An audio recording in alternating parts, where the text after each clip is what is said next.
It all started with a mysterious letter found in an old box in my grandmother's attic. The letter was written on yellowed paper and signed with the initials AV. The letter's content spoke of an abandoned mine located in the forest near our town.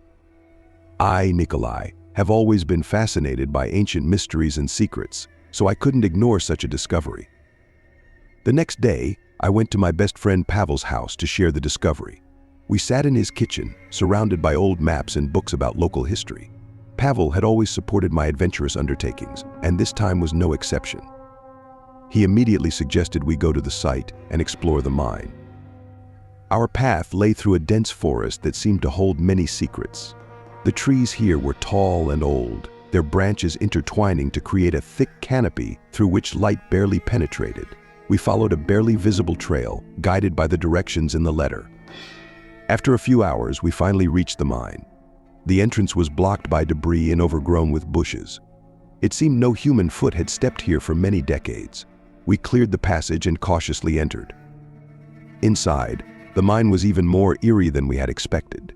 Narrow, damp corridors leading into the unknown created a sense of claustrophobia. The light from our flashlights picked out old mining tools and tracks for carts from the darkness. The mine went deep underground, and we decided to explore it to the end. The further we went, the stronger the feeling that someone was watching us became. From time to time, we heard strange sounds rustling, distant footsteps echoing through the tunnels. We tried not to panic and moved forward. Finally, we came across an old wooden door, which seemed to lead to the mine manager's office. The door was locked, but Pavel managed to pry it open with an old crowbar. Inside, everything was covered in a thick layer of dust, as if time had stopped here. We began to examine the room. On the table were old maps and documents detailing the daily life of the miners. In one of the drawers, I found the mine manager's diary, which shed light on the mystery that had been kept here for many years. From the diary, we learned that the mine was closed due to a series of unexplained incidents. Miners disappeared, and those who remained told of strange visions and voices calling them deeper into the mine. The manager was convinced that something supernatural had taken up residence in the mine, devouring people's souls. Continuing to explore the office, we found a map marking a strange place deep underground. This location was not indicated on official maps, and it seemed no human had ever set foot there. We decided we had to reach this place and find out what was hidden there. Our path lay through an old lift, which, to our surprise, still worked. We descended several levels lower until we reached the heart of the mine. Here the tunnels became even narrower and gloomier. Strange symbols and signs, presumably left by the miners in the last days of work, were visible on the walls. Finally, we reached the point marked on the map. Before us was a huge underground cave, in the center of which stood an altar surrounded by candles. On the altar lay an old leather-bound book covered in ancient symbols. We realized that this place had been used for some dark rituals. The book contained descriptions of rites and spells aimed at summoning spirits and demons.